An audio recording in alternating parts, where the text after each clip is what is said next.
আধার কিন্তু পরিচয়ের প্রমাণ, কোনো নাগরিকত্বের প্রমাণ নয়, ফের একবার জানিয়ে দিল জাতীয় নির্বাচন কমিশন।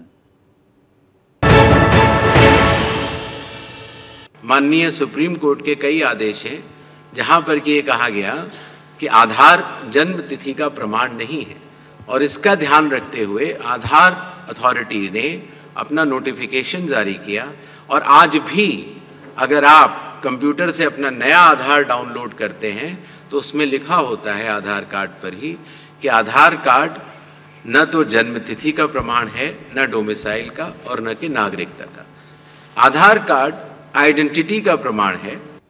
এত খরচ করে আধার কার্ড তৈরি হলো, আর কি প্রমাণ চায় কমিশন? আধার কার্ডের গ্রহণযোগ্যতা নিয়ে এই প্রশ্নই তুললেন সিপিএম সাংসদ এবং আইনজীবী বিকাশ রঞ্জন ভট্টাচার্য। এত হাজার কোটি টাকা খরচ করে আধার কার্ড করেছেন, আধার কার্ডে আমার চোখের যে হেতব নিয়ে গেছেন, হাতের ছাপ সব নিয়েছেন, তাহলে কি প্রমাণ চান নির্বাচন কমিশন? যে মন্দিরের কোনো পুরোহিত সার্টিফিকেট দেবে কিংবা মসজিদের কোনো ইমাম সার্টিফিকেট দেবে? বাস্তবের মাটিতে দাঁড়িয়ে ভারতবর্ষের আসল সমস্যার কথা মাথায় না রেখে যারা এসব বলছেন তারা সংবিধান বিরোধী কাজ করছেন। তিনি যদি আধার কার্ড গ্রহণ না করেন, আবার কলকাতা হাইকোর্টে আমরা মামলা করব এবং নির্বাচন কমিশনকে বাধ্য করব ভদ্রভাবে সংবিধানকে কার্যকর করার সিদ্ধান্ত নিতে। এসআইআর নিয়ে কিন্তু আগে থেকেই রাজনৈতিক তরজা ছিল একেবারে তুঙ্গে। আর গতকাল জাতীয় নির্বাচন কমিশন সাংবাদিক বৈঠক করে স্পষ্ট জানিয়ে দিল যে আজ থেকেই পশ্চিমবঙ্গ সহ মোট 12টি রাজ্য এবং কেন্দ্রশাসিত অঞ্চলে এসআইআর শুরু হচ্ছে। আর তারপর স্বাভাবিকভাবেই তরজার পারদ তুঙ্গে উঠেছে। এসআইআর ঘিরে গত কয়েক সপ্তাহ ধরে উত্তপ্ত রাজ্য রাজনীতি। কেউ দাবি করেছেন এসআইআর করতে দেবেন না, কেউ বলেছেন এসআইআর ছাড়া ভোটই হবে না। অবশেষে শুরু হচ্ছে সেই এসআইআর। বাংলাদেশি মুসলিম অনুপ্রবেশকারীরা তাদের পছন্দের দল হচ্ছে তৃণমূল কংগ্রেস। এই বাংলাদেশি মুসলিম অনুপ্রবেশকারী এবং মৃত ভোটারদের ভোট অবৈধভাবে দিয়ে সুযোগ পাচ্ছিলেন, ক্ষতি তাদের হবে। তৃণমূল কংগ্রেস সাংগঠনিকভাবে কতটা প্রস্তুত, বিজেপি ভোটের রেজাল্টটা বেরোলে হাড়ে হাড়ে বুঝতে পারবে। এসআইআর নিয়ে শুরু থেকেই চড়া সুর ছিল তৃণমূলের। মমতা বন্দ্যোপাধ্যায় থেকে অভিষেক বন্দ্যোপাধ্যায় একের পর এক হুঁশিয়ারি দিয়েছেন। बिहार में 40 लाखों का ज्यादा आदमी को नाम निकाल दिया और बंगाल में भी करने वाला है। अगर करेगा तो घेराव कर्मसूची करेंगे, पूरा घेराव होगा। বাংলা থেকে যদি এরা একটা মানুষের মৌলিক অধিকারও কাটতে চায় বা জোর জবরদস্তি গাজোয়ারি করে একটা মানুষের নামও এরা বাদ দেয়, তাহলে 1 লক্ষ বঙ্গবাসীকে নিয়ে দিল্লিতে বৃহত্তর আন্দোলন করে আমরা বাংলার ক্ষমতা কি, যাতে এই আন্দোলন সর্বাত্মক হয়, আমরা তার প্রমাণ এবং তার বাংলার ক্ষমতা তাদেরকে বুঝিয়ে দেব। কিন্তু জাতীয় নির্বাচন কমিশন এসআইআর এর দিনক্ষণ ঘোষণার পর তাদের সুর কিছুটা হলেও নরম। নির্ভুল ভোটার তালিকা, সেটা তো সর্বভারতীয় তৃণমূল কংগ্রেসই সবসময় চেয়ে এসেছে। মমতা বন্দ্যোপাধ্যায়ই বলেছিলেন, যদি কারুর কোথাও কোনো সমস্যা বলে মনে হয়, কেউ কোনো রকম আইন বহির্ভূত বিজেপির প্ররোচনায় পা দেবেন না। তৃণমূল কংগ্রেস কোনো হিংসাত্মক প্রতিবাদ সমর্থন করবে না। প্রশ্ন তোলার অধিকার সবার আছে। ড্রাফট লিস্ট তৈরি হবে, ড্রাফট লিস্ট তৈরি হওয়ার পর আপনার অবজেকশন থাকলে জানাবেন। নির্বাচন কমিশন জানিয়েছে 4 নভেম্বর থেকে বাড়ি বাড়ি গিয়ে ভোটারদের এনুমারেশন ফর্ম দেওয়া এবং ভোটার তালিকার সংশোধনের কাজ শুরু করবেন বুথ লেভেল অফিসার বা বিএলওরা। এই প্রক্রিয়াটি চলবে 1 মাস। এখানেই প্রশ্ন, 1 মাসের মধ্যে বাড়ি বাড়ি গিয়ে সব ভোটার যাচাই করা কি সম্ভব হবে?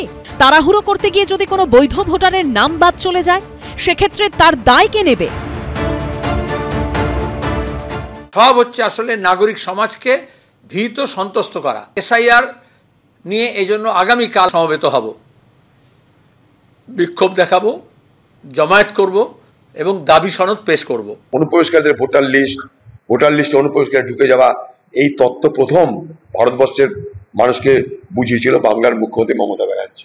যদি অনুপ্রবেশকারী পশ্চিমবঙ্গে এসে ভোটার হয়ে যায়, রাজ্য সরকার দায়িত্ব, সেটা রাজ্য সরকার সেটা দেখবে। সব মিলিয়ে এসআইআর শুরুর আগেই এ নিয়ে পশ্চিমবঙ্গের রাজনৈতিক মাটি তপ্ত হয়ে উঠেছে। অর্ণব মুখোপাধ্যায়, পার্থপ্রতিম ঘোষ ও উজ্জ্বল মুখোপাধ্যায়ের রিপোর্ট, এবিপি আনন্দ। আজ রাজ্যে শুরু হয়ে যাচ্ছে এসআইআর। ভোটার তালিকার বিশেষ সংশোধনের কাজ শুরু হবে আরও 11টি রাজ্য ও কেন্দ্রশাসিত অঞ্চলে। দিল্লিতে ঘোষণা করলেন গণেশ কুমার। রাজ্য সরকার নির্বাচন কমিশনের মতোই সম্পূর্ণ সাংবিধানিক দায়িত্ব পালন করবে। পশ্চিমবঙ্গের প্রসঙ্গে বললেন মুখ্য নির্বাচন কমিশনার। ये वो 12 राज्य हैं जहां पर कल से एसआईआर शुरू होने वाला है। वेस्ट बंगाल, इन 12 राज्यों में कुल मतदाता 51 करोड़ के लगभग हैं।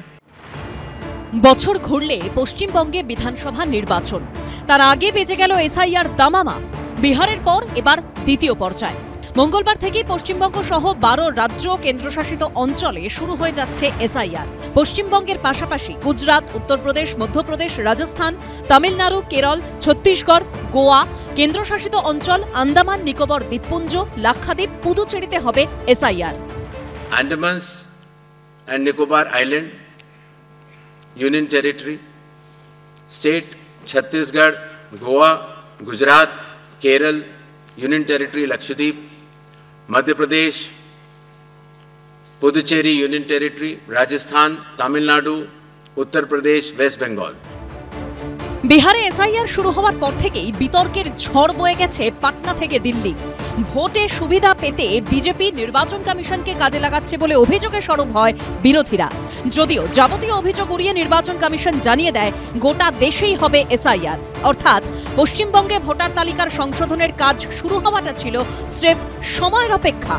কারণ নভেম্বরে বিহারে ভোট হয়ে যাওয়ার পর আগামী বছরের প্রথম দিকে বিধানসভা ভোট হবে এ রাজ্যে। তাই এসআইআর শুরু হওয়ার অনেক আগে থেকেই তেতে উঠেছিল পশ্চিমবঙ্গের রাজনীতি। সামনে এসআইআর আর পেছনে কি? পেছনে মির্জাপুর স্যার, ভোটের নামে এসআইআর, পেছনে মির্জাপুর স্যার, এনআরসি। সঠিক এসআইআর হলে গত 10-12 বছরে বাংলাদেশের মুসলমান যেভাবে ঢুকেছে, কাঁটাতারের মেড়া না থাকার ফলে তাতে 1 কোটিরও বেশি নাম বাদ যাওয়া উচিত। এই আবহেই মঙ্গলবার থেকে পশ্চিমবঙ্গে শুরু হয়ে যাচ্ছে এসআইআর। জানিয়ে ইতিমধ্যে তৃণমূল বিজেপির মধ্যে হুমকি হুঁশিয়ারি চলছে। আমরা এসআইআর রুখবো, একটা বৈধ ভোটারের নাম যদি বাদ যায় তাহলে আগুন জ্বলবে, রক্তগঙ্গা বইয়ে দেবো বাংলা জুড়ে। আর কত লন্ড ভন্ড করতে পারেন আমরা দেখবো। তৃণমূলের নেতাদের কথায় রাস্তায় নামবেন না। রাস্তায় নামলে সেন্ট্রাল বাহিনী নামবে, যেরকম মুর্শিদাবাদে নেমেছিল। যদি ভ্যান্ডালিজম করেন, দোকান ঘর পোড়ান, বাড়িতে আক্রমণ করেন, তৃণমূলের কোন নেতার ছেলের জীবন যাবে না। সেন্ট্রাল বাহিনী নামলে করে কিন্তু গুলি চলবে, আপনার বাড়ির লোকেটার গুলি লাগবে। এই আবহেই সোমবার এসআইআর নিয়ে মুখ্য নির্বাচন কমিশনের সাংবাদিক বৈঠকে বারবার উঠে আসে পশ্চিমবঙ্গের প্রসঙ্গ। पश्चिम बंगाल से कई बार ये बात आई है कि वो होने नहीं देंगे एसआईआर। প্রশ্নের উত্তরে রাজ্য সরকারকে তার দায়িত্ব মনে করিয়ে দিয়েছে নির্বাচন কমিশন। स्पष्ट करना चाहता हूं कि संविधान के अंतर्गत हर संवैधानिक संस्था को अपना दायित्व निभाना होता है। आर्टिकल 324 सब क्लॉज 6 के तहत मतदाता सूची तैयार करने के लिए या मतदान कराने के लिए जिन भी चुनावी कर्मियों की आवश्यकता चुनाव आयोग को होगी, वो राज्य सरकार मुहैया करा के डेपुटेशन पर देने के लिए बाध्य है। इसी तरीके से कानून व्यवस्था की जो आपने बात की, वो राज्य सरकार की संवैधानिक जिम्मेदारी है और मुझे इसमें कोई भी संकोच नहीं है कि हर राज्य सरकारें चुनाव आयोग की तरह ही अपनी पूरी संवैधानिक दायित्व का निर्वहन करेंगी। বিহারে এসআইআর শেষের পর ভোটের দিনক্ষণ ঘোষণা হয়ে গেছে। এখন দেখার পশ্চিমবঙ্গে কতটা নির্বিঘ্নে হয় ভোটার তালিকা সংশোধনের কাজ। বিজেন্দ্র সিংহর রিপোর্ট, এবিপি আনন্দ।